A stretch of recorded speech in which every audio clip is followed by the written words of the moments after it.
इस कार्यक्रम के पुण्यार्चक हैं जयंती परिवार अलवर राजस्थान।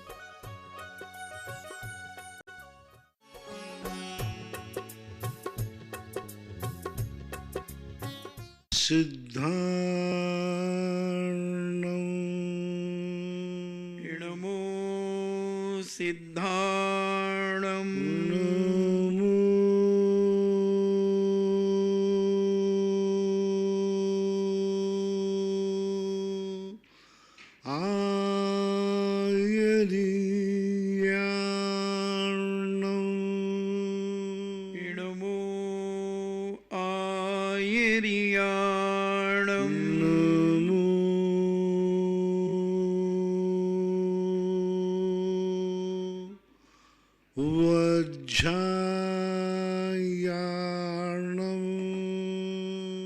नमो उबज्झायाणं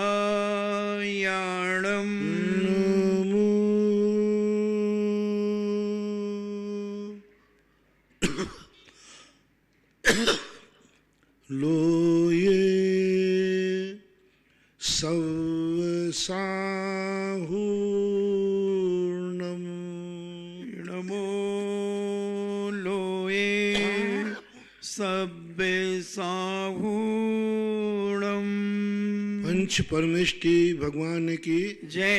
आचार्य श्री गुरुवर कुंद कुंद महाराज की जय। आचार्य श्री गुरुवर विद्यासागर महाराज की जय। परम पूजनीय निर्व्यापक श्रवण मुनि श्री सुधा सागर जी महाराज की जय। चुल्लक श्री गंभीर सागर जी महाराज की जय। नमोस्तु महाराज जी। राजीव जैन से विभावती अमर पाटन से पूछते हैं, महाराज जी के चरणों में सत्सत नमन। मथुरा में महामारी किस समय की घटना है? सप्तऋषि मुनि महाराज तो चौथे काल में होते हैं। ऐसी जानकारी है कि चौथे काल में अकाल अतिवृष्टि आदि नहीं होती। चतुर्थ काल की घटना है। रामचंद्र जी के छोटे भाई शत्रुघ्न का वहाँ राज्य था। ये घटना मुनीश्वरत नाथ भगवान के समय की।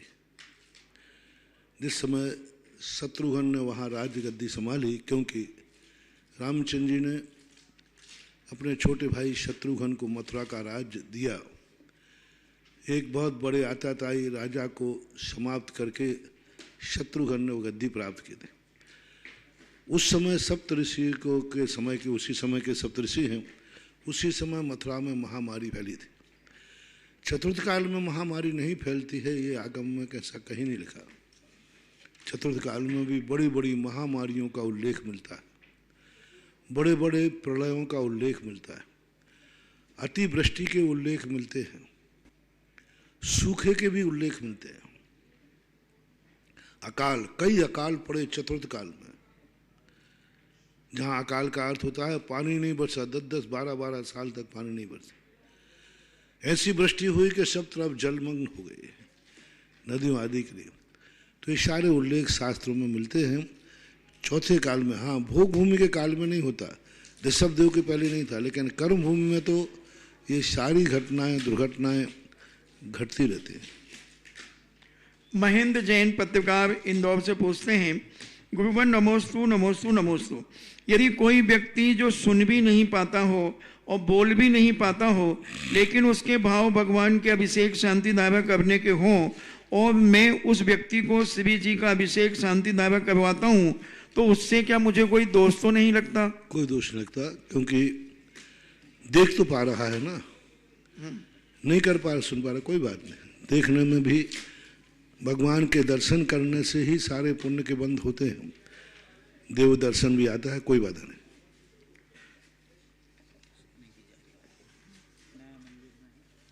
श्रीमती हीरा जैन अंकुर कॉलोनी, नमोस्तु महाराज जी। पंच कल्याणक प्रतिष्ठा महोत्सव में विधि नायक प्रतिमा पद्मासनी क्यों होती है?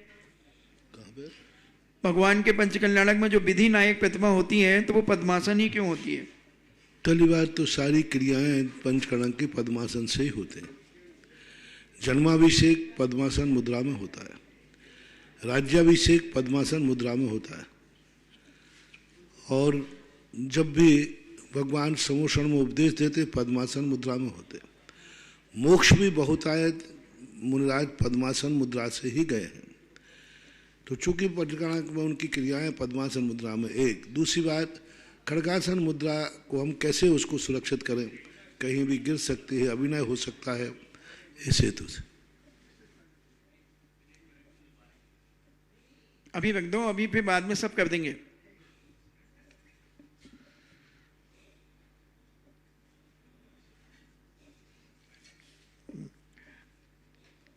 ऋषभ जैन अंकुर कॉलोनी सागर से पूछते हैं, नमोस्तु गुरुवर, जिज्ञासा है कि व्यति श्रावक लब्धि साहब छपना साहब का स्वाध्याय कर सकता है क्या?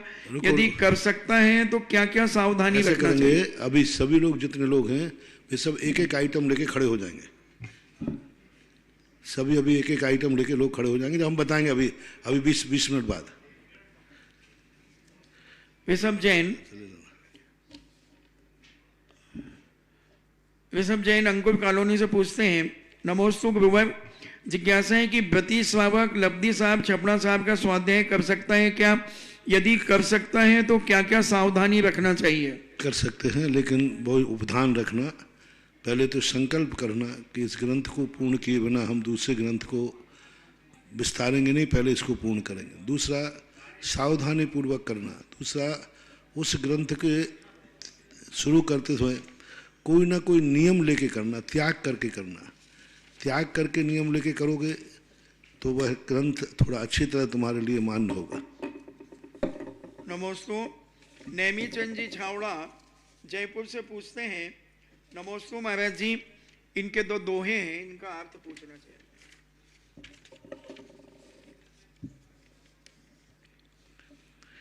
एक कंचन दूजी कामनी, जग में ये दो फंदा, कंचन यानी सोना चांदी वैभव, कामनी यानी स्त्री, जग में ये दो फंदे हैं। या से तो थे बच्चिया, रहो रे साहब के थे बंदा, और इनसे जो बच गया वो ही साहब का ये बंदा, यानी वो ही इस संसार में सफल है, वो ही चंदा है, वो ही बंदा है। बंदा यानी वंदनी। जो कंचन और कामनी से बचा हुआ है वही वंदनी है। वंदा का अर्थ होता है वंदनी है, पूजनीय है, आदर्श है, महान है। जो कंचन और कामनी के फंदे से बच गया, अवसर देख के बोलना नातर आछी मौन, मैंने सुख पकड़े जगत बगुला पकड़े कौन। मैंने सुख पकड़े जगत, बहुत अच्छा है। अवसर देख के बोलना नातर आछी मौन। कहाँ बोलना चाहिए? जहाँ तुम्हारी इज्जत हो, जहाँ लोग मानने वाले हो, सज्जन लोगों के बीच में बोलना चाहिए। तो वहाँ नातर आछी मौन, नहीं तो मौन रहना अच्छा है। आछी यानी अच्छा। मैंने सुख पकड़े जगत, मैना एक पक्षी होता है यानी कोयल, मान ले उसकी समकक्ष होता है दूसरा। सुख यानी तोता। इस सबको लोग पकड़ते हैं क्योंकि इनकी वाणी मीठी लगती है, इनके आचरण शुद्ध होते हैं। बगुला पकड़े कौन? बगले को कौन पालता है घर में? सभी लोग मैना को, सुख को, तोते को पालते हैं, बगले को कोई नहीं पालता है। तो इस प्रकार का इन्होंने ये धोए में कहा है। नमोस्तु महाराज जी। राजीव जैन, गुरुदेव जी कोटि कोटि नमन। मैंने प्रद्युम्न चरित्र में पढ़ा कि जब नारद जी श्री कृष्ण के पास आए थे तो श्री कृष्ण जी ने उनके चरण पखारे, अर्घ्य चढ़ाया, उन्हें नारद मुनि से संबोधन किया। किस अपेक्षा से किया? नारद के दो रूप में मिलते हैं। वैष्णव दर्शन में नारद का एक रूप अलग है। वो एक नारायण में देवदूत माने जाते थे। सारे लोग उनको देवदूत के नाम से उसका सम्मान करते थे। जैन दर्शन में नारद एक क्षुल्लक भेषी है, कंचन और कामनी से रहित होते हैं। वो कभी भी नारद को कभी कोई धन दौलत नहीं लुभा पाया। सारे स्त्रियों के, रानियों के अंतःपुर में जाने का उनके मन में कभी विकार नहीं आता। तो इस कारण से राजा लोग उनका सम्मान करते थे। तीसरा कारण कि जिनने सम्मान नहीं किया तो वे कुपित होकर के कोई भी संकट डाल सकते थे, क्योंकि उनके पास आकाशगामी विद्याएं होती हैं, कई देवता उनके साथ सिद्ध होते हैं, तो वे कोई भी दुर्घटना भी कर सकते हैं। इस कारण से उनका सम्मान की दृष्टि से है, ना कि एक देव की दृष्टि से नहीं। नमोस्तु महावीर जी। सीबी जैन मेहरौनी से पूछती हैं, नमोस्तु गुरुदेव, मेरी जिज्ञासा है कि जीवन का सबसे कठिन कार्य है इंसानों को पहचानना। तो मेरी जिज्ञासा है कि हम सही इंसान को कैसे परखें, कैसे पहचानें? अब इंसान को पहचानने के लिए अलग अलग क्षेत्र होते हैं। किस क्षेत्र में आप इंसान को पहचानना चाहते हैं, उसको पहचानने के तरीके उसके आचार और विचार से होते हैं। एक नीतिकार ने लिखा है, घर में रखे हुए, घर में लगे हुए चित्रों से उस घर का चरित्र पता चलता है। घर में लगे हुए चित्रों से उसके घर का चरित्र पता चलता है। कैसे चित्र लगे हैं, किस प्रकार के लगे हैं, फोटो को देख करके पता कर लेते हैं कि इस घर का चरित्र कैसा है। उसके आचार और विचारों से, वाणी से पता चलता है। फिर यहाँ वहाँ से भी मालूम किया जा सकता है। पहले लोग मंदिरों में जाते थे, जब किसी के यहाँ बेटा बिटिया से शादी करना पड़ती थी, तो अनजाने स्थानों पर देखने के बाद सबसे पहले वह व्यक्ति मंदिर में जाएगा और मंदिर में माली से मिलेगा। बोले, भाई इन सबको जानते हो क्या? क्या ये मंदिर आते हैं क्या? माली कहेगा, नहीं मैं तो नहीं जानता हूं। समझ लेगा कि ये व्यक्ति ठीक नहीं। जिस जैन के मंदिर का माली ही नहीं जानता, वो घर कभी अच्छा हो ही नहीं सकता। फिर वो माली से पूछे, कोई इस प्रकार के अभिषेक पूजन को आते क्या? नहीं। फिर वो पूछता है, मंदिर को देखता है कि इतना बड़ा मंदिर बना है, जिस घर में मैं आया हूं उसके कहीं दान की प्लेट लगी है क्या? पहले दान की प्लेटें इसलिए लगवाई जाती थी कि आने वाला ब्याई जी पहले मंदिर आएगा, तो मंदिर में देखेगा कि अरे भाई इनके तो बड़े दान दिया है, ये बेदी बनाई, ये बनाया, ये बनाया। फिर उसके बाद जाकर के वो उसके घर जाता था। तो मंदिर हमारे एक बहुत बड़े मल्टीपर्पस काम आते हैं, नहीं? तो ये सब चीज़ों से पता कर सकते हैं। और फिर तो सारी चीज़ें सावधानी रखना अपना काम है, बाकी तो बेईमानी किसको पकड़ में आएगी क्या पता। निधि जैन ललितपुर, नमोस्तु गुरुवर, आपने एक दिन कहा था कि नियम अगर गुरु से मिले तो बड़ा सौभाग्य है। तो आचार्य श्री के श्री मुख से मुझे एक नियम मिला है, तो गुरुजी मुझे आशीर्वाद दें कि मैं उसे जीवन भर तक कैसे पालती रहूं। आशीर्वाद अच्छी तरह पालो, अवभाग्य मान कर।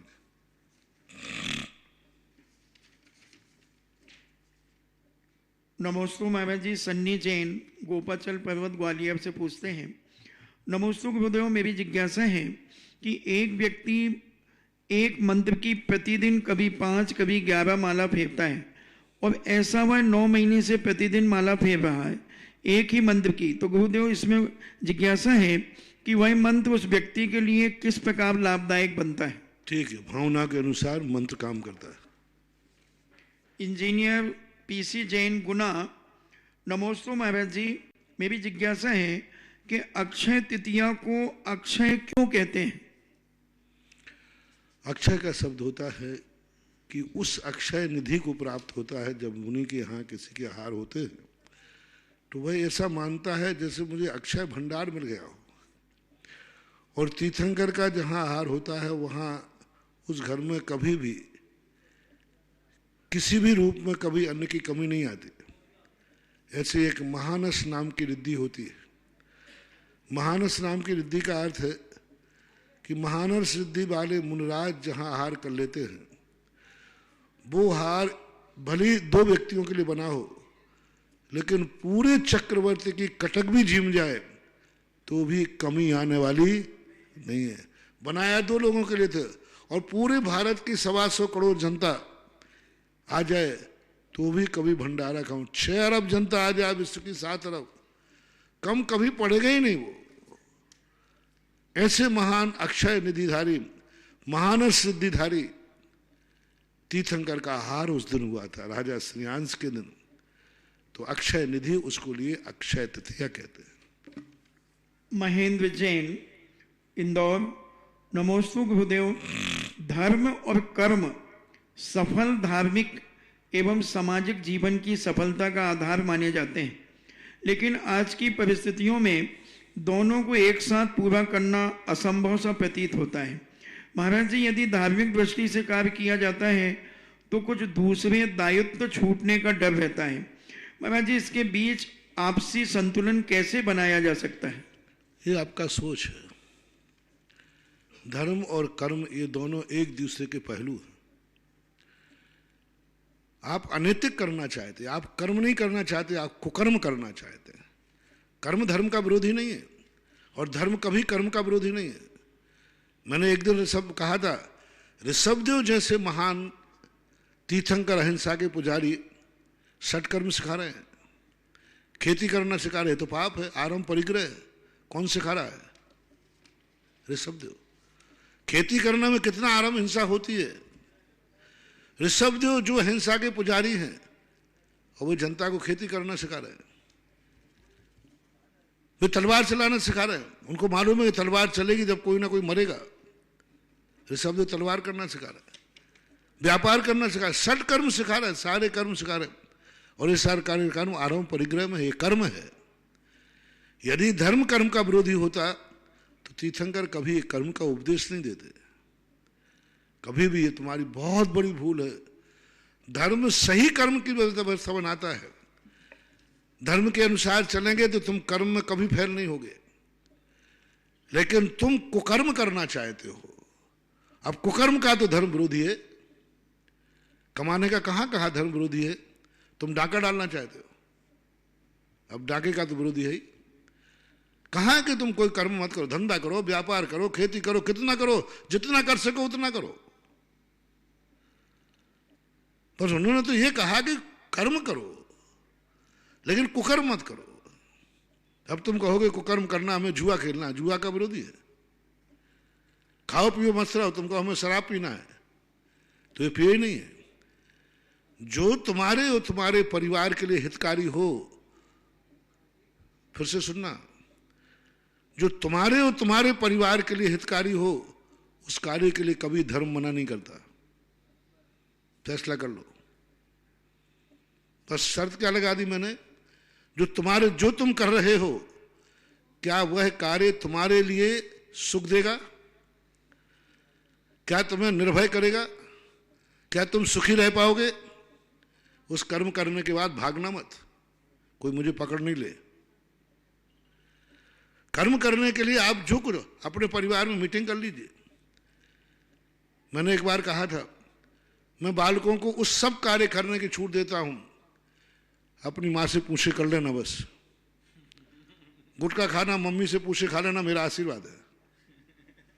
शराब पीना हो तो पी लेना, लेकिन किससे पूछना? माँ बाप से पूछना।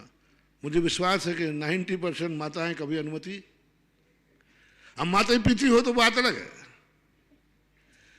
तो लोगों की यह धारणा बन गई है कि धर्म कर्म का विरोधी है। नहीं, तुम सुखी रहो, तुम्हारा परिवार सुखी रहे, जैसा कर्म मत करो कि कल जेल में सड़ना पड़े, इसका विरोधी है। वो कहता है कर्म किया है तो कल भी हंसते हुए रहो, जब फल भोगने की आई तो जेल में जाओगे। ऐसे कर्म मत करो, कभी नहीं। धर्म कुकर्म का विरोधी है, धर्म कर्म का विरोधी नहीं है महानुभाव।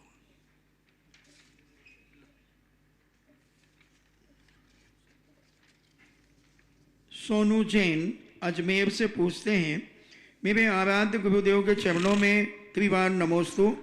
मेरी जिज्ञासा है कि पहले हम बहुत अच्छे व्यापार आदि सब चल रहा था, अब हमारे व्यापार में कुछ बाधाएं आ रही हैं, तो क्या हम अपनी जन्म पत्री किसी जैन पंडित को दिखाते हैं तो कोई दोष तो नहीं है? मैं इस संबंध में कुछ नहीं बोलूंगा।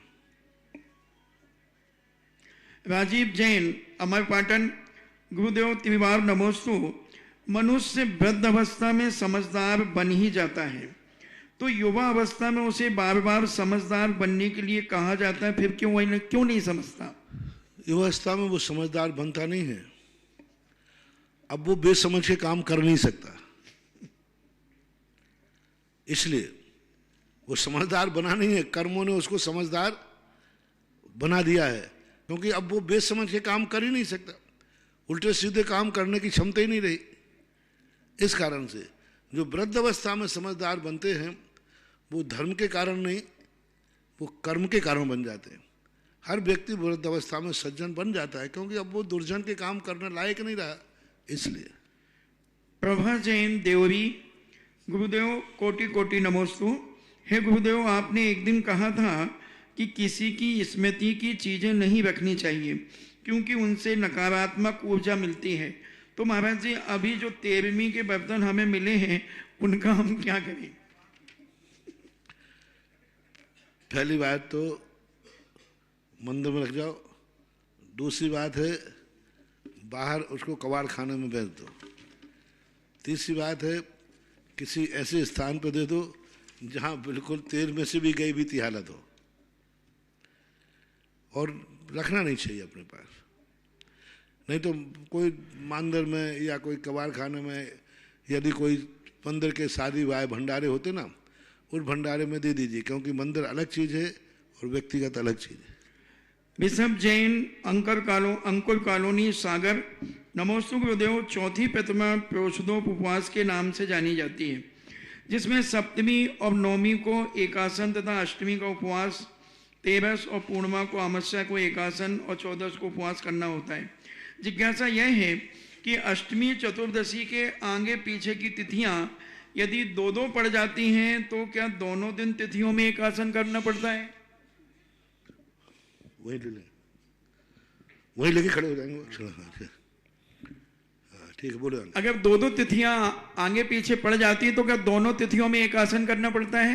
नहीं, एक तिथि में, कोई एक तिथि मान होती है। पुनीत जैन, खांदू कॉलोनी, नमोस्तु गुरुदेव। आपका चातुर्मास जब से 2007 में खांदू कॉलोनी में हुआ, आपने अभिषेक की महिमा बताई और आज के प्रवचन में आपने कहा कि अभिषेक आत्मा की पर्याय बन जाए, तो अभिषेक आत्मा की पर्याय कैसे बनेगी महाराज जी? सुबह बताया ना मैंने प्रवचन में, उसी समय तो उत्तर दिया। जिस क्रिया को करने के बाद हमें पुनः करने का भाव आवे पुनः, तो वो तुम्हारे आत्मा की पर्याय बन गई।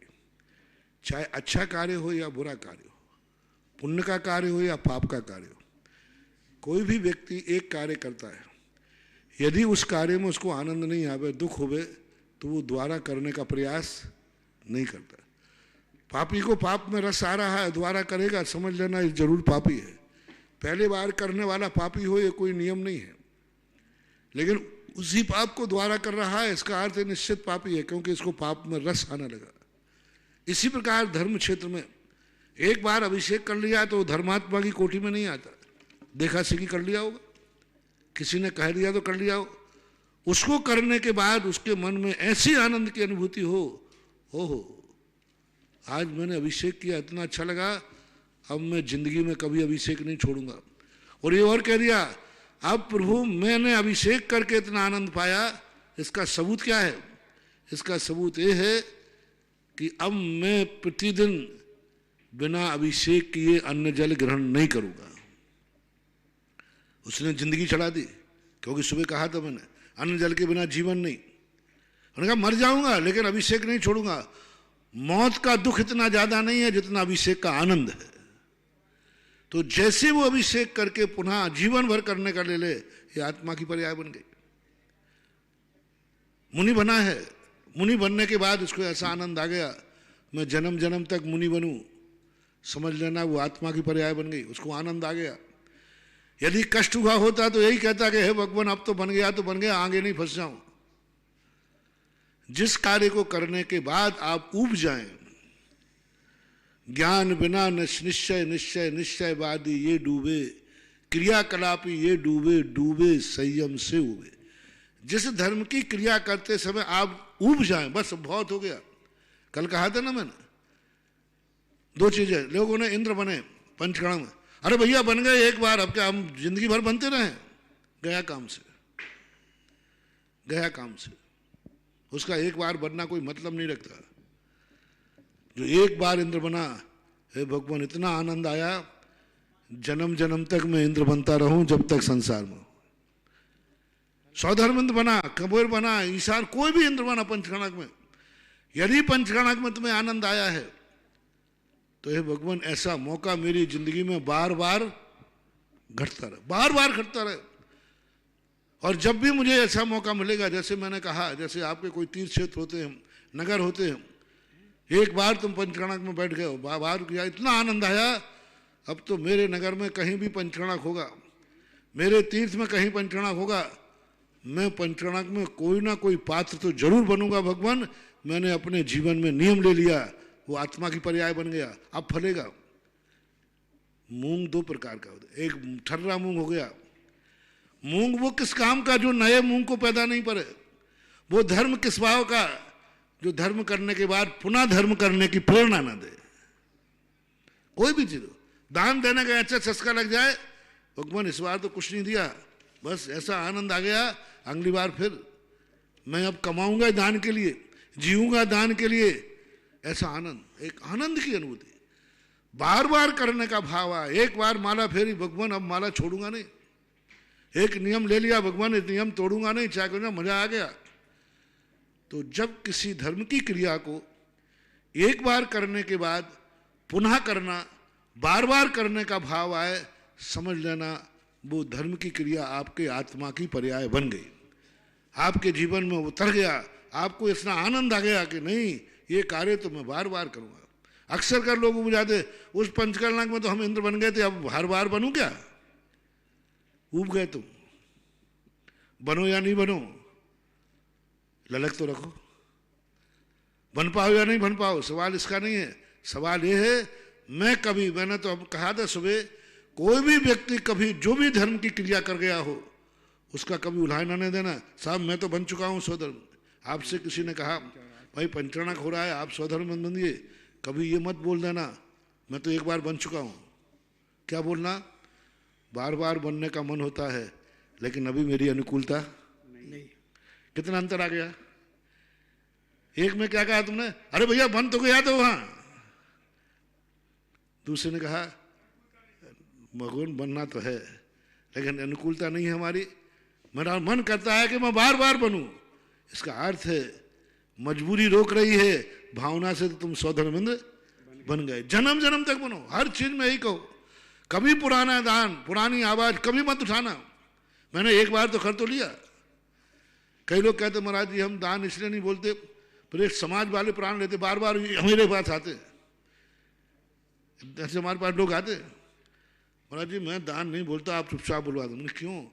बोले महाराज जी बार बार मेरे घर आते, फिर जो देखो उसके यहाँ चलो, उसके चलो। हमने मूर्खानंद, तेरे भाग्य कितने हैं कि कमेटी जब भी दान को सुनती है तो तेरा नाम चुनती है, और तू इतना भाग्यवान है कि कमेटी नाम चुनती है। मैंने कहा सबसे बड़ा वरदान, दो वरदान है। कमेटी जब कोई पांडली को जाए और कमेटी बैठकर सोचे कहां से शुरू करूं, वहां से शुरू करते। दूसरा कहते क्यों अपशगुन करते हो, गालियां मिलेंगी, 2 रुपया नहीं मिलने वाला। समझ लेना उस व्यक्ति के ज्यादा दिन अच्छे दिन नहीं है। सगुन दे रहा हूं तुम्हें, सबसे बड़ा ज्योतिष दे रहा हूं संसार के सारे व्यक्तियों को। कभी धार्मिक मंच पर कमेटी बैठकर एक कहे वहां से चलते उस घर से, किसी ने पंच ने कह दिया वहां से क्यों जा रहे हो अपनी बेइज्जती कराने, कुछ नहीं मिलने वाला है, खाली हाथ लौटोगे, बहुत चीज है, कंजूस है, कुछ नहीं मिलेगा। ये निर्णय करके कमेटी ने कहा ठीक है फिर वहां नहीं जाते हैं। समझ लेना उसका बुरा दिन आना निश्चित हो गया, क्योंकि समाज की दृष्टि में वो क्या है, अपशगुन है। पंचायत की जाजम पर उसको अपशगुन घोषित कर दिया गया कि वहां से शुरू मत करो, बाद में देखेंगे लास्ट में। लो पंचायत का शगुन, उन्होंने कहा वहां से चलते, मालूम आज तक उस दरवाजे से कोई खाली नहीं आया, और जाते ही सबसे पहले तो खुश होता है, ओहो आप पंच पधारे, आओ, इज्जत भी मिलेगी, मान भी मिलेगा, सम्मान भी मिलेगा, और वो कभी खाली हाथ नहीं आने देगा, कुछ ना कुछ देगा। चलो वहां से शुरू करते हैं। इससे बड़ा सगुन उस व्यक्ति का कोई दूसरा नहीं हो सकता। उसको मिल गया सगुन, क्योंकि पंचायत की जागवान पे जो सगुन है वो दुनिया का सगुन है, और पंचायत की जाजम पे जो अपसगुन है वो अपसगुन है। ये है आत्मा की पर्याय बनी जाती है। पंचायत ने आत्मा की पर्याय, वहां से शुरू करो, देखना सगुन ही होगा, कभी फिर खाली हाथ नहीं आओगे। वहां से शुरू करोगे तो कुछ भी नहीं मिलने वाला। इसलिए आत्मा की पर्याय बनाना है तो अपनी जिंदगी को सगुन बनाओ। दुनिया, सारी दुनिया तुम्हारे दरवाजे को सगुन माने, तुम्हारे दरवाजे को सगुन माने। और सगुन किसको मानते हैं? उस दरवाजे से आज तक कोई खाली नहीं लौटा है। पंकज जैन, मुंबई। नमोस्तु महाराज जी, आपने प्रवचन में कहा कि भगवान और गुरु का अतिशय यश कैसे बढ़े, ये हम कैसे सोचें, कुछ समय के लिए किस प्रकार की भावना रखें? अभी बताएंगे। प्रवचन में चल रहा है प्रातःकाल कि हम भगवान का यश कैसे बढ़ा सकते हैं। सुदर्शनोदय तीर्थक्षेत्र आमा में आजीवन भक्तांबर विधान करने का सौभाग्य प्राप्त किया था, और आज हमें अपना पहला नंद्या व्रत मिला। तो मेरी जिज्ञासा है कि गुरुदेव, नंद्या व्रत को हम किस स्थान पर रखें? नंद्या व्रत एक, हमने कल भी इसकी महिमा बताई थी जिज्ञासा समाधान के अंदर।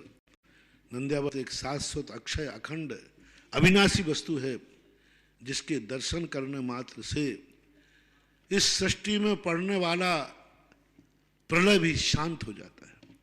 छठे काल के अंत में जब प्रलय पड़ेगा, जैसे ये नंद्यावर शिखर जी और अयोध्या के दिखेंगे, देवता जैसे इनका दर्शन करके नमस्कार करेंगे, जैसे ही नमस्कार होगा आकाश की कुवृष्टियां बंद हो जाएंगी और सुवृष्टियां चालू हो जाएंगी। इसको आप अपने मांगलिक स्थान पर, पूजन स्थान पर, अपने तिजोरी के स्थान पर एक मड़ करके कहीं भी रख करके, बहुत सगुन है इसका, दर्शन ही सगुन है।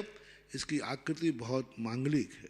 परम पूज्य आचार्य गुरुदेव श्री विद्यासागर जी महाराज के आज्ञानुवर्ती शिष्य निर्यापक श्रवण मुनि पुंगव श्री सुधासागर जी महाराज के मुखारविंद से देश विदेश में अपने घरों पर टीवी के समक्ष विराजित उन सभी भक्तों की ओर से जो जिज्ञासा ऑनलाइन भेजते हैं, सुनते हैं, समझते हैं, उन सभी भक्तगणों की ओर से गुरुवर के चरणों में त्रैवार नमोस्तु नमोस्तु नमोस्तु। परम पूज्य महाराज श्री के आशीर्वाद से चलने वाले असीम कालीन भक्तांबर हेतु चांदखेड़ी चंदोदा तीर्थ में 26 नवंबर करेंगे ये परिवार। इंदिरा महेंद्र कुमार जैन एडिशनल एसपी भोपाल की ओर से उनने असीम कालीन में उनके बेटी दामाद रिया अभिषेक के विवाह की सालगिरह पर विधान करने की भावना भाई 51 रुपए की राशि में। और द्वितीय बेटी दामाद उनके जो है असीम कालीन भक्तांबर हेतु चांद्रोदय चांदखेड़ी में 22 जनवरी को बेटी दामाद ऋचा अक्षय की शुभ विवाह की सालगिरह पर प्रदान किया है। एक बार उनके भावों के अनुमोदन ताली। और इस क्षेत्र पर बिजौलिया में चलने वाले विधान के लिए भी नाम आया है उसी परिवार की ओर से, उनका नाम भी मैं पुकारता हूं। इसके पूर्व में 51,000 रुपए की राशि विजयन जैन जंदबसु अफसरी निर्मला जैन वैशाली गर्जियाबाद, इन्होंने भी चंदोदय तीर्थ चांदखेड़ी के लिए प्रदान किया है। और एक और विश्व के बड़े बाबा की वेदिका हेतु स्वर्णदान 51 रुपए की राशि ललितपुर से भक्ताएं उन्होंने गुप्तदान प्रदान किया है। 6,000 रुपए की राशि गौशाला हेतु यहाँ पर उन्होंने प्रदान की है गौशाला हेतु। और थोबोंजी में बन रहे संस्कृत जिनालय के लिए एक नाम है स्वर्गीय ज्ञानीचंद जी बजाज की धर्मपत्नी श्रीमती सुशीला देवी मातेश्वरी, सुनील बजाज मामा संजय बजाज शरद, उनकी नाती संस्कार राजा संचित स्नेह अनु सलोनी स्तुति बजाज परिवार अशोक नगर। चंदोदय बिजौलिया क्षेत्र के लिए भी एडिशनल एसपी भोपाल निवासी इन्होंने अपने पुत्रवधू प्रिया रत्नेश जैन के शुभ विवाह की सालगिरह पर 10 जुलाई को विधान करने की भावना भाई है। सभी भक्तों के भावों की अनुमोदना में सम्मान में तालियां। प्रथम जिज्ञासा विनोद जी कामरा ललितपुर। जल्दी दो दौड़ के। तब तक बोलता हूं अंकित जैन शास्त्री महाराज जी नमोस्तु। मेरी जिज्ञासा है, अभिषेक करते समय पांडुक शिला से मूर्ति को उठाते समय अगर अष्ट धातु की प्रतिमा जमीन पर गिर जाती है तो उन मूर्तियों का क्या करना चाहिए? क्या उन मूर्तियों की प्राण प्रतिष्ठा द्वारा की जानी चाहिए? जिस व्यक्ति के हाथ से प्रतिमा जी गिरी उस व्यक्ति को क्या प्रायश्चित होना चाहिए? प्रायश्चित तो उसको स्वयं आके लेना पड़ेगा। मूर्ति की पुनः प्रतिष्ठा, यदि मूर्ति जमीन पे गिर जाती, पैरों में गिर जाती है, तो उसकी पुनः प्राण प्रतिष्ठा प्रतिष्ठाचार्य में, प्रतिष्ठा ग्रंथों में लिखी हुई है। बाकी जिससे गिरी उसको प्रायश्चित उसके सामने होने पर दिया जाएगा, माइक से कोई प्रायश्चित नहीं दिया जाता। विनोद जी कामरा आगे तैयार रहेंगे। राजेश जी महाराज जी नमोस्तु महाराज जी नमोस्तु नमोस्तु महाराज जी। व्यक्ति जो है पुत्र मोह में विवेक खोकर सारी मर्यादाएं भूलकर क्यों ना समझ बन जाता है? नमोस्तु महाराज। ना समझ बनने का कारण उसका एक होता है कि वो ये समझता है कि मेरा जो पुत्र है यही मेरी जिंदगी का सब कुछ है। वो नहीं सोच पाता है कि पुत्र कभी कभी बैरी बन के भी आता है। पुत्र कभी कभी, मैंने एक बार कहा था कि तुम्हारा बैरी कौन है? जो तुम्हें दुख दे के जावे। कोई बच्चा था, कोई बेटी थी, उसने कोई ऐसा गलत कार्य, गलत संबंध बना लिए जिस कारण से आप सबको दुख उठाना पड़ा। वो आपका बेटा बेटी ने पूर्व भाव का बदला लेने आया था तो वो ले लिया। कभी कभी तुम्हारे मोह को इसलिए वो करता है कि मैं तुम्हारे प्रति इतना प्रेम बढ़ाऊंगा, तुम्हारा धर्म कर्म सब छुड़ा दूंगा, तुम मेरे मोह में गाफिल हो जाओगे। जिस कारण से तुम्हारे परिणाम धर्म से दूर होते जाएं, समझ लेना वो कोई गौर का पूर्व भाव का बैर है। ये व्यक्ति न समझने के कारण से व्यक्ति गाफिल हो जाता है, ठगी में आ जाता है, उसके मोह जाल में फंस जाता है। अगली जिज्ञासा राजेश जी जोजिया ललितपुर, और तैयार रहेंगे इसके बाद अकलंक ललितपुर। मेरे गुरुदेव परम पूज्य मुनि श्री सुधासागर जी महाराज के चरणों में मेरा, मेरे परिवार का, पूरे ललितपुर समाज और मेरे इष्ट मित्र सभी रिश्तेदारों की ओर से कोटि कोटि नमोस्तु। महाराज जी, मेरा प्रश्न, मेरी बहन का प्रश्न है ये कि जैसे कोई संकट के समय में कोई परेशानी आती है तो काली कुंड पारसनाथ भगवान की पूजा कर लो, या कली कुंड यंत्र पर अभिषेक करके जल पियो, तो ये क्या सही है मिथ्या है? गलत। हमारे यहाँ कोई कली कुंड वगैरह नहीं होते हैं। हमारे यहाँ पारसनाथ की पूजा करो, और कोई शनि यंत्र वगैरह नहीं होते हैं। हमारे यहाँ कोई गंदोदक पीने की जरूरत नहीं, लगाने से काम चल रहा है तो पीने की जरूरत क्या पड़ी। जय हो। नमोस्तु महाराज जी, हम लोगों को इतना आशीर्वाद दें कि हम लोग अपने सभी धार्मिक कार्यों में जीवन की आखिरी सांस तक सफल रहें। नमोस्तु महाराज जी। अकलंक जी ललितपुर तैयार रहेंगे। देवेंद्र जी कामरा। जय बोलो पल पल स्मरणीय जगत पूज मुनि महाराज जी की जय। जिज्ञासा सीधे महाराज श्री आपके आशीर्वाद से श्री दिगंबर जैन बड़ा मंदिर जी में 16 दिवसीय शुक्ल पक्षीय विधान हुआ था। उसमें जो चांदी की सोने की 2 झाड़ी, बाल्टी, टंकी एवं एक कलश और 12 सोने के छत्र और अष्टप्रात्यार वगैरह जितना लोगों ने बोला है। ये बात 16 दिवसीय विधान में हुआ है पूरा, और सभी लोगों ने नगद राशि दी है। तो आपके मुखारबिंद में ऐसा कौन सा चमत्कार है, एवं बड़े बाबा में ऐसा कौन सा चमत्कार है जिससे इतने जल्दी सिद्ध हो जाता है? पहले मैं सब लोग ले आप लोगों की बाहरिक प्रवृत्तियां देख करके मेरे मन में कई बार बड़े बड़े भाव आते थे, लेकिन मैं कहता नहीं था। इसलिए नहीं कहता था कि ये लोग मानेंगे नहीं, व्यर्थ में गाल बजाने से क्या फायदा। मैंने एक बार आप लोगों से खूब बार कहा कि मैं एक बार एक ऐसे स्थान पर गया रेवासा में, जहाँ के लोगों ने जब वहाँ के देखे पूरे के पूरे जो पानी की बाल्टी खींचने की, जब हमने कहा कि भाई तुम लोग तो भगवान के अभिषेक के कलश, मैं जब राजस्थान में आया था 90 पर हर मंदिर में स्टील के कलश थे अभिषेक के। एमपी में भी थे, यूपी में थे, ललितपुर में भी थे, उन कलशों से करते थे। हमने कहा कि भाई भगवान के कलश तो चांदी के रखो। फिर धीरे धीरे करके हमने कहा पानी का हंडा भी चांदी का रखो। फिर रेवासा के बाद 98 के बाद तो हम कहने लगे भैया ऐसे ऐसे लोग थे जो भगवान की पानी की खींचने की बाल्टी चांदी की रखते थे। ये बात मैं कह तो देता था, लेकिन मैंने कहा कोई नहीं मानने वाला है, ये क्या चांदी की बाल्टी करेंगे। लेकिन अब विश्वास होता है, आवाज लगाओ कोई ना कोई ग्राहक आएगा। जय हो। और अभी तक मेरा मानना है इस मंच से जो भी आवाज लगाई गई थोड़ी बड़ी लेट मानी गई हो, लेकिन किसी ना किसी ने जरूर मानी। जय हो, जय हो। मैं 2500 साल से देख रहा हूं, आज तक कोई माइक से कोई आवाज हुई, कोई प्रवचन में किसी की महिमा गाई गई, किसी का उसका अतिशय बताया गया, संसार में कोई ना कोई उसका प्रैक्टिकल किया। ये ललितपुर के लोग, बड़ा मंदिर है, क्षेत्रपाल जी है, बहुत बड़ा एक कहना चाहिए दिगंबरों का एक बहुत बड़ा ऐतिहासिक तीर्थ क्षेत्र बन रहा है, जो इतना बड़ा विशाल मंदिर, पाषाण के सारे मंदिर, 24 नंदीश्वर, कीर्ति स्तंभ, बड़े, और इसी प्रकार से ये लोग सब उन्हीं सब से जुड़े हुए लोग, बड़े मंदिर है वहाँ के बड़े बाबा बहुत बड़े प्रसिद्ध हैं। अभी तक देखो इतने साल बोलते बोलते अब पहली बार किसी एक व्यक्ति ने, ललितपुर के बच्चों ने माना कि ये पानी की खींचने की बाल्टी भी चांदी की। जय हो। अभिषेक भगवान का खींचा जाएगा, चांदी की बाल्टी से खींचा जाएगा। और चांदी, और जब मैं कहता था कि भाई स्टील के कलशों के अभिषेक करने वाले सोने के कलशों का, जब मैं शास्त्रों में पढ़ता था तो मैं कहता था भगवान चौथे काल में कराऊंगा, लेकिन फिर भी आवाज लगाई, पहली बार आवाज लगाई थी नारेली में।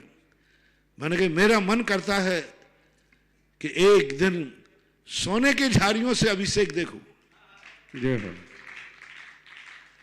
और जिस दिन मैंने भावना की उसी दिन वो पूरी हुई, और आज ललितपुर के बड़े मंदिर के लिए 2-2 सोने की झाड़ी से अब वहां पर अभिषेक होगा। झांझर पेवर सोने की झाड़ी है, 2 झाड़ी सोने की झाड़ी लेकर के ये सब लोग यहाँ आए हैं। और पानी का अंडा, पानी की बाल्टी, पानी की टंकी, और छेदपाल जी में जो भक्तांबर होता है ना, तो वो छोटा ठोना पड़ता था जो नारियलों में दब जाता था, श्रीफल में, तो वो भी ठोना भी एक बड़ा लाए हैं। ऐसा जितना तुम भगवान के मंदिर में चांदी करोगे बेटा, तुम्हारे घर में भी चांदी ही चांदी होगी। जय हो, जय हो। मंदिर तो खेत हैं, मैं तो सदा कहता हूं आपसे, ये मंदिर खेत हैं, जो बोएगा वो पाएगा। भगवान तो खेत हैं, मंदिर खेत हैं। मंदिर में प्रभु के दरवाजे तुम चांदी करोगे, तुम्हारी चांदी चांदी। भगवान को तुम सोने से सम्मान करोगे, कोई बात नहीं करता। भगवान का अभिषेक तो मिट्टी के कुल्हड़ से भी हो सकता है, कोई बात नहीं, हो सकता है, भगवान को कोई फर्क नहीं पड़ने वाला। लेकिन कुल्हड़ से करोगे तो घर में कुल्हड़ ही कुल्हड़ होंगे। सीधी बात, जो बोओगे वो पाओगे। आज देखो कितना बढ़िया परिकर आप लोग सब देख रहे होंगे लाइव में, ऐसा परिकर से ये सब भगवान के अभिषेक का वैभव है। अभिषेक के समय मैं तो सदा कहता हूं, भगवान के अभिषेक के समय, गुरुओं की पूजा के समय पात्र जाना, कभी लोहा मत दिखाना। नेता को काला झंडा और देव गुरु को लोहे स्टील का बर्तन दिखाना बराबर होते हैं। कम से कम अभिषेक के समय भगवान तुम्हारे लिए उठते हैं। 24 घंटे में भगवान जब भी उठते हैं अभिषेक के लिए गादी से तुम्हारे लिए उठते हैं। उस समय जब तुम्हारे लिए भगवान उठे, सब कुछ मांगलिक धातु होना चाहिए। ये सोने चांदी के बर्तन ललितपुर बड़े मंदिर के लिए इन्होंने किया। 16 दिवसीय विधान का उपलक्ष्य में सब लोगों ने अपना किया। बहुत बहुत संसार का हर मंदिर ऐसा ही फले फूले, ये आशीर्वाद। जय हो। बंधु, ये मौका मिला है हमको बिजौलिया तीर्थ क्षेत्र पर पाषाण से परमात्मा बनाने की प्रतिष्ठा आने वाली 11 फरवरी से 16 फरवरी होगी, जिसमें गुरुमुख से कल निकला तो कुबेर और महायज्ञ के पात्र भी निश्चित होगा, लेकिन उनका सम्मान हम कल करेंगे, क्योंकि परिवार पूरा सृष्टि यहाँ पर आएंगे तब करेंगे। लेकिन फिर मैं आपसे कहना चाहता हूं कि जो शेष इंद्र और बचे ईशान सानत महेंद्र, अगर किसी को बनना हो तो कमेटी से बहुत जल्दी संपर्क करें, क्योंकि पत्रिका प्रकाशन में जाएगी, आपका जोड़ी के साथ फोटो निकलेगा, क्योंकि परिवार नहीं होता, पात्रों का जोड़ी होती है। तो जिनको भी देना है ईशान सानत महेंद्र है। इसके अलावा हमारे सब बिचौलिया वाले मेवाड़ सब लोगों से वो मत, ये मत कहो कि हम पिछले पंचकर्णक में बन गए थे। तुम तो ये कहो कि जिंदगी में हर साल पंचकर्णक होगा तो हर साल बनूंगा। जय हो। ऐसे परिणाम आपके आना चाहिए, ऐसे भाव आपके बनना चाहिए। तो ऐसे करके इस बार के पंचकर्णक के बहुत शस्त्र पात्र हैं, ज्यादा चिंता मत करना। महंगे पात्र होते तो माइक पे जरूर बोले जाते। बहुत सस्ते पात्र है। कमेटी से संपर्क करके ईशान इंद्र भगवान पे छत्र चलाता है, शनत कुमार भगवान पे छबर ढोलता है, और ये दक्षिणेंद्र जो होते हैं ये एक भवतारी होते, एक भवतारी मोक्ष प्राप्त। भगवान के पंचकर्णा के मुख्य पात्र होते हैं 8 इंद्र और 16 पृथ्वींद्र। ये इंद्र बहुत बड़ी चीज है। लॉकडाउन के बाद एक केवल ज्ञान स्थली का पंचकर्णक अपने आप में तुम्हारे 2021 के सगुन के लिए बहुत बड़ी चीज है। अभी बताते हैं कि मोबाइल पर लोग बोल रहे हैं कि 2021 का शुभ सगुन कोरोना की दवाई आ गई, एक ना एक करके बोल रहे हैं जी। 2021 की सौगात।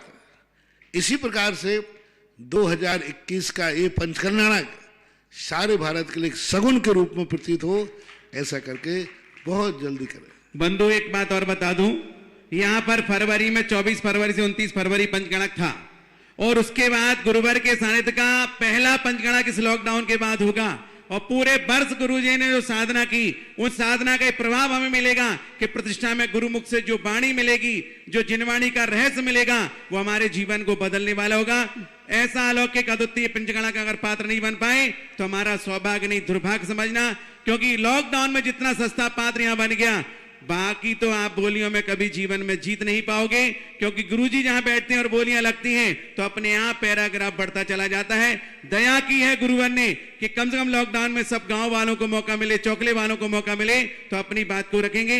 आगे चलेंगे देवेंद्र जी कामरा। महाराज जी नमोस्तु। हमारे गुरुजी कैसे हैं?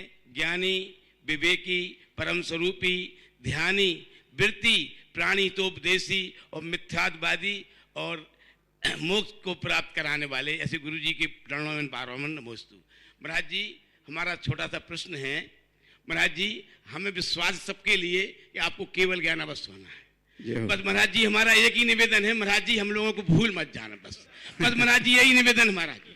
महाराज जी दूसरी एक हमारी समस्या, थोड़ी सी समस्या है महाराज जी। आजकल जैन समाज में पैसा बहुत हो गया है, उसका रीजन क्या है महाराज जी? शादियां लोग करने लगते हैं आजकल बड़े बड़े होटलों में, तो एक दिन तो मांसाहारी उसी होटल में खाना बनता है, दूसरे दिन जो शादी कर रहा है जैन समाज का आदि प्रतिष्ठित आदमी, वो उसकी शादी होती है, तीसरे दिन फिर मांसाहारी खाना बनता है उसी होटल में। लोग कहते हैं हम तो बड़े होटलों में खाना वहीं शादी करेंगे। ये महाराज जी थोड़ा सा आपके मुखारबिंद से सुनना चाहता हूँ। नमस्ते महाराज जी। जैनियों से इसलिए परेशान हूँ मैं तो आपकी पहली बात तो मैं तो कभी आज तक किसी को भूलता नहीं हूँ, लेकिन ये भी ध्यान रखना मैं आज तक किसी को याद करता नहीं। याद करना और भूलने में अंतर है। भूलता हूं नहीं, याद करता नहीं हूं, सदा दया करता रहता हूं। जय हो, जय हो। और स्थिति जहां तक है, मैं समाज के सोशल कार्यों के लिए भी मैं विचार करता हूं। समाज में एक सबसे बड़ी गंदी आदत है, एक होटल के अंदर वो 5 लाख रुपया दे देगा। यदि क्षेत्रों पर हम सुविधाएं दें तो 50,000 देने पर झगड़ा करेगा, तुमने धंधा मचा रखा है, ये कर रहा है, कमेटी से पूछो। यदि सारे अमीर लोग एक आश्वासन दे दें कि जो हम होटल में शादी में वहा देते हैं, यदि जैन समाज तीर्थ क्षेत्रों पर, जैन समाज के स्थानों पर यदि वैसी सुविधाएं दी जाती हैं तो हम उतनी पैसा क्षेत्र कमेटी को देने को तैयार हैं। तो हम एक हर तीर्थ क्षेत्र के बाद एक सामाजिक कार्यों के लिए स्थान बना सकते हैं। जय हो। लेकिन होटल में 5 लाख दे देगा, यहाँ 50,000 धन में झगड़ा करेगा। 2.5 लाख दे दे कोई काम हो जाए, बन सकते, कोई बड़ी बात नहीं है। आज एक होटल वाला शादी विवाह में देते देते ही 2 साल के अंदर दूसरी होटल बना लेता है। और हमारे मंदिर की धर्मशाला में एक धर्मशाला बनने के बाद वो दूसरी धर्मशाला नहीं बना पाते। क्यों? यदि हर व्यक्ति ये सोच ले कि यदि हमें मंदिर की जगह पर कार्यक्रम करने के लिए मिलता है तो हम वही पैसा देंगे जो हम बाजार में देते हैं, तो कमेटियां तो ऐसा स्थान बनाए, इतने बढ़िया स्थान बना दे तीर्थ क्षेत्रों पर अपने कार्यक्रम। जब तक ये कार्यक्रम होटलों में होना बंद नहीं होंगे, अपन इस अत्याचार से नहीं बच पाएंगे। और जैन ये नियम ले ले, जो सार्वजनिक स्थान हैं जहां पर शाकाहारी और मांसाहारी का कोई परहेज नहीं है, ऐसे स्थानों पर हम शादी नहीं करेंगे तब तक ये सुधार होने वाला नहीं। इसलिए इन्हीं सब विकृतियों को बचने के लिए हमने चक्रवर्ती विवाह की खोज कर लिया। विवाह एक दीक्षा है, विवाह एक सगुन है, विवाह एक मांगलिक है। और जो दीक्षा और मांगलिक होता है उसे पवित्र स्थान पर, पवित्र लोगों के बीच में, पवित्र समय पर करना चाहिए। दीक्षा शादी जैसा कार्य तुम्हारे गृहस्थ का तो सगुन है, मांगलिक है, प्रवेश द्वार है गृहस्थी का। और वो यदि गलत स्थान पर हो रहा है तो नियम से उसकी जिंदगी में कहीं ना कहीं कोई ना कोई गलत होगा। होगा, क्योंकि तुमने क्षेत्र गलत था। मैं आजकल पूछने लग रहा हूं, जब कोई मियाँ बीवी की शादी होने के बाद कुछ गड़बड़ होता है, महाराज जब से शादी हुई सब गड़बड़ हो रहा है। मैंने कहा शादी कहाँ की थी, कहाँ की थी? तो उन्होंने होटल बताई। मैंने कहा मालूम तुम्हारे पहले वहां कितने मुर्गे कटे थे? बोले कटे थे। मैंने कहा उसी की बद्दुआएं हैं, वही एनर्जी है, सगुन ही बिगाड़ लिया तुमने। शादी जैसा कार्य जिनसेन स्वामी ने कितने पवित्र स्थान पे कहा, कितने पवित्र स्थान पे। मैं तो सुन देख करके जब पहली बार पढ़ा, मैंने कि मंदिर तो साधुओं के लिए है, दीक्षाओं के लिए है, पूजा पाठ के लिए है।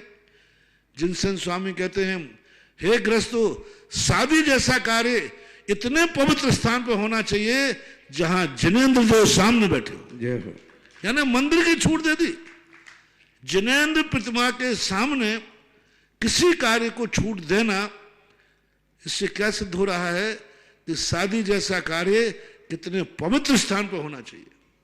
जहां भगवान बैठे, मंदिर है, पूजन अभिषेक होते, वहां शादी का कार्य है, प्रतिमा के सम्मुख। लोग समझ नहीं पा रहे, लोग कहते राग की बात है, भगवत राग के सामने क्यों? जिनसेन स्वामी को उठाओ, उन्होंने कैसे लिखा, चक्रवर्ती को देखो, भगवान के सामने गृहस्थी के लिए गृहस्थी बसाना कोई पाप नहीं है। इसलिए तो कहा जाता कि तू पाप के दलदल में जा रहा है, भगवान का सगुन करके जा, तू दलदल से ज्यों का त्यों बाहर निकल आएगा, पंकज होकर के। इस सगुन है महानुभाव, और इस सगुन के लिए लोग ये मान लें कि नहीं हमारे परिवार का शादी विवाह होगा बेटा बिटिया का, ऐसे अमंगलिक क्षेत्र पर नहीं होगा, ऐसे होटलों में नहीं होगा, ऐसे गार्डनों में नहीं होगा, एक पवित्र स्थान पर होगा। और ये सारी समाज बैठ के निर्णय करेंगे तो हर तीर्थ क्षेत्र पर हर समाज के नौरे होंगे, और वहां पर अपनी व्यवस्थाएं बनाओ, और इतना कम से कम वहां शुल्क दो कि जो नौरा है या जो स्थान है उनका मेंटेनेंस तो होता रहे। वहां होटल में रेट भी नहीं करते। उसने कहा साहब क्या रेट है? साहब इसका ये 5 लाख रुपए का। वहां चूपट नहीं करते, वहां ये भी नहीं कहते 11,000 कम कर दो। और मंदिर में कमेटियों से पूछो कितने झगड़े होते हैं। यदि अच्छा स्टैंडर्ड मेंटेन करें तो हर क्षेत्र पर एक ऐसे स्थान बनेंगे जो तुम्हारे धार्मिक और सामाजिक कार्य होंगे। मैं कभी सोशल कार्यों को धर्म से अलग नहीं करता, मैं कभी नहीं करता। मैं कहता हूं सोशल कार्य धर्म का एक अंग है। समाज के कार्य धार्मिक स्थलों पर होना चाहिए, लेकिन धार्मिक मर्यादा में। धार्मिक मर्यादा ऐसे नहीं कि धार्मिक मर्यादाओं को तुम होटल बना करके यहां पर शराब की बोतलें खोलने लग जाओ। मैंने जब मंदिर में पूजा अभिषेक शादी विवाह का खोला, नियम बनाए कि मंदिर में अभिषेक शादी किसकी हो सकती है? जो धोती दुपट्टा पहन के आए, जो उस दिन का उपवास करे, जो 7 दिवसीय संयम लेकर तीर्थ यात्रा करे, जो महिला संगीत बंद करे, जो रात्रि में भोजन का त्याग करे, ऐसी पवित्रता के साथ आप करिए तो होना चाहिए। चक्रवर्ती विवाह का प्रचलन यदि आज सबके लिए हो जाए, गरीबों का विवाह नहीं है ये, इसलिए मैंने चक्रवर्ती नाम रखा। चक्रवर्ती भी ऐसे विवाह करता था, इसलिए। महाराज श्री, मेरा तो ये कहना है कि होटलों में 5 लाख नहीं 50 लाख भी देने तैयार हैं, और यदि श्रावक 25 लाख और 5 लाख का 2.5 लाख भी अगर मंदिर में दे तो भी बहुत बड़ा काम हो सकता है, लेकिन मंदिर के लिए लड़ते हैं। बंधु, हमें ध्यान रखना है, ऐसे पवित्र पावन स्थान पर शादी करें जहां पर महाराज श्री का आदेश है। और मंदिर में यदि आप संस्कार कराते हैं, फेरे कराते हैं, विधान कराते हैं, तो आपका संसार भी एक बहुत बड़ी दीक्षा है, जैसा गुरुदेव ने कहा है, और संसार आपका निरंतर बढ़ता रहेगा और कहीं किसी प्रकार के कष्टों को झेलना नहीं पड़ेगा। अगली जिज्ञासा राजकुमार जी ललितपुर, और इसके बाद तैयार रहेंगे अजित कुमार जी प्रबंधक बड़ा मंदिर। महाराज जी छोटी सी जिज्ञासा है, लेस्या क्या होती है, इसका श्रावक पर क्या महत्व पड़ता है? लेस्या होता है परिणामों का परिणाम। कसाय को कितनी तेजी के साथ गया, कसाय आई कि मुझे इसको मारना है। अब मारने के बाद तुमने आए कि किससे मारना है, बस अब लेस्या बन गई है। कसाय आई मारना है, लेकिन ऐसी प्लानिंग से मारना है कि बच नहीं जाए, या कोई सच से मारना है, थप्पड़ मारना है, मात ऊपर से थोड़ा बहुत दंड देना है। तो जब कोई कसाय को व्यक्ति प्रैक्टिकल करने पर उतारू होता है तो उसको लेस्या बोलते हैं। कसाय योग अनुरंजत प्रवृत्ति लेश्या। कसाय और मन वचन काय की दोनों मिलकर के जब कार्य रूप देते हैं उसको लेश्या बोलते हैं। 6 लेश्या। श्रावक पर क्या प्रभाव पड़ता है इसका? पूरा प्रभाव पड़ता है, जैसा नाम है उसका वैसा है। कृष्ण लेश्या है तो कृष्ण बनोगे, जैसा उनका नाम है तदनुसार उनका प्रभाव है। अगली जिज्ञासा कुमार जैन प्रबंधक बड़ा मंदिर, इसके बाद तैयार रहेंगे आनंद जैन ललितपुर। गुरु जी के चरणों में नमोस्तु नमोस्तु नमोस्तु। गुरु जी, बड़े मंदिर के सामने एक जमीन पड़ी थी, उसको हमने 1,11,00,000 में अभी संतशाला के लिए खरीदा। अब उसके लिए हमें आगे का निर्देश दें कि किस तरीके से उस संतशाला को आचार्य गुरुदेव संतशाला के नाम बनाई जाए। संतशाला के लिए खरीदी है। अच्छा, बड़े मंदिर के सामने जो बड़े मंदिर के सामने, हाँ, वो 1,11,00,000 की हमने खरीद ली और बहुत अच्छा, बहुत बढ़िया है, आशीर्वाद है। वास्तु से निर्दोष बनाए, कमरे कम बनाए, लेकिन गरीब साधुओं के लिए बनाए। उनका ये कहना है कि उसका सुनो, गरीब साधु कौन कहलाते हैं? संसार में सबसे ज्यादा गरीब साधु का संघ कहलाता है आचार्य विद्यासागर का। क्योंकि आप लोगों की भाषा बोल रहा हूं कि आप लोगों की भाषा है जिसके घर में कूलर नहीं हो, पंखा नहीं हो, एसी नहीं हो, बैठने बांटने के लिए कोई पार्टी की व्यवस्था विशेष नहीं हो, वो गरीब कहलाता है। इसलिए ऐसे साधुओं के लिए बनाओ कि जो वहां साधु रुक सके, तो बिना पंखा कूलर के, बिना एसी के साधु अपनी स्वाध्याय धर्म साधना कर सके। क्योंकि बड़ा मंदिर वैसे ही गलियों में है, चारों तरफ से घिरा हुआ है। अच्छा बनाओ, बढ़िया वास्तु दोष से। गुरु जी 5400 स्क्वायर फीट है वो, और बगैर आपके आशीर्वाद के बननी नहीं है। ठीक है, अच्छा बनना, देख लो। आनंद जी ललितपुर, इसके बाद तैयार रहेंगे कनकमल जी। नरेश जी अशोकनगर। नमोस्तु गुरुवर। सम्यक दर्शन के प्राप्त होने से एक ही जीव किस किस अवस्थाओं को प्राप्त होता है? सम्यक दर्शन की प्राप्त होने के बाद वो किस अवस्था में जन्म ले सकता है?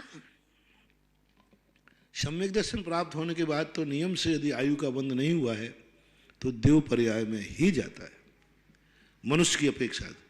यदि आयु का बंध हो गया है और फिर उसने छायक सम्यक दर्शन प्राप्त कर लिया है तो नरकों में प्रथम नरक तक और मनुष्य आदि आयु में जाता है बद्यायुष को करके। लेकिन बद्यायुष वाला जब छायक सम्यक दर्शन प्राप्त करे तो, बाकी यदि अन्य सम्यक दर्शन के साथ बद्यायुष गए तो वो सम्यक दर्शन उसका छूट जाता है। यानी छायक सम्यक दर्शन को छोड़कर क्षयोपम सम्यक दृष्टि मरकर देव ही जाता है।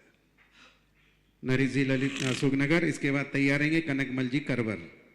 पूज्य श्री के चरणों में कोटि कोटि नमोस्तु। गुरुवर, मेरी शंका है कि मनुष्य गति का जीव जब मरण को प्राप्त होता है तो इसके बाद वह किस गति में जा रहा है, इसी के कोई लक्षण है जिससे हम जान सके कि वह जीव किस गति में जन्म लिया उसने? नियामक लक्षण तो अवध ज्ञान का विषय है कि वो कहाँ गया। उपचार से गुरुवर, क्षण वैसे व्यवहार से, व्यवहार के रूप में ही जाना जाता है कि उसके मरने के बाद कितनी दूर के लोग रो रहे हैं।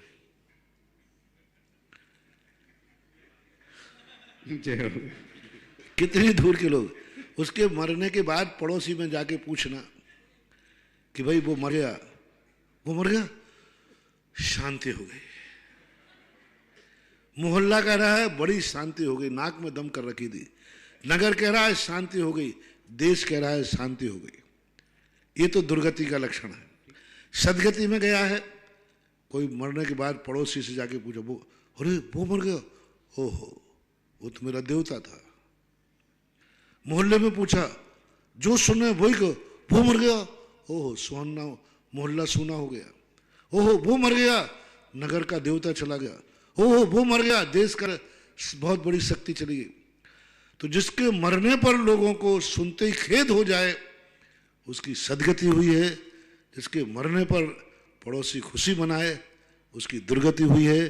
ये मोटे तौर पर नीतिगत भविष्यवाणी है। जय हो। कनकमल जी करवर। गुरुवर के चरणों में नमोस्तु इच्छा में। महाराज जी, मेरी शंका है, आज जो स्वाध्याय चढ़ता उसके संबंध में हमारे गांव के पास ही कहीं दीक्षा समारोह हो रहा था। हम जिस दिन दीक्षा हो रही उस दिन देखने गए तो वहाँ के लोग कह रहे थे कि आज आचार्य किसको दीक्षा दे रहे हैं। परसों के दिन तो ये कचौरी खा रहा था, गुटखा खा रहा था। फिर बाद में उसकी दीक्षा हो गई। हमारे मन में बहुत दुख हुआ कि आचार्य ऐसी कैसी दीक्षा दे रहे हैं। 4 दिन बाद मालूम पड़ा कि वो दीक्षा लेकर के गायब हो गया। तो हमने जो विचार किया कि ऐसी कैसी दीक्षा हो रही है, तो उसका कौन सा कर्म का बंधन। मेरे से मत कहलवाओ क्योंकि गुरु भी उनके वैसे ही होंगे। तो उन्हें सोचा शिष्य भी कचौड़ी वाला मिल जाएगा तो हमें भी ले आएगा। लोभी गुरु लालची चेला होए नरक में ठेला ठेला। क्योंकि ऐसे शिष्यों की यही तो विशेषता है। आज आचार्य श्री की यही तो विशेषता है। हजारों लोग दीक्षा लेने के लिए लाइन पे खड़े हैं और आचार्य श्री नहीं दे रहे। युवा भी, वृद्ध भी, सब। आज यदि आचार्य श्री 1008 दीक्षा की घोषणा कर दें तो 1008 दीक्षा लेने को लोग तैयार है। ब्रह्मचारी खड़े, बच्चे खड़े, जवान खड़े, बूढ़े खड़े, सब खड़े। आचार्य श्री बहुत सोच समझ के दीक्षा का संस्कार देते हैं। उसके बावजूद भी कोई गलत हो जाए, लेकिन इतना गलत कि जो 4 दिन पहले ऐसा हो, ऐसा तो एक बहुत गलत प्रभाव है, गलत है। क्या करें हम, आज का प्रजातंत्र का युग है, कुछ नहीं कर सकता। आज की जिज्ञासा समाधान का समय यही समाप्त होता है। बोलिए परम पूज्य निर्यापक समय मुनि पुंगव श्री सुधासागर जी महाराज की जय। समस्त मुनि संघ। इस कार्यक्रम के पुण्यार्चक थे जयंती परिवार अलवर राजस्थान।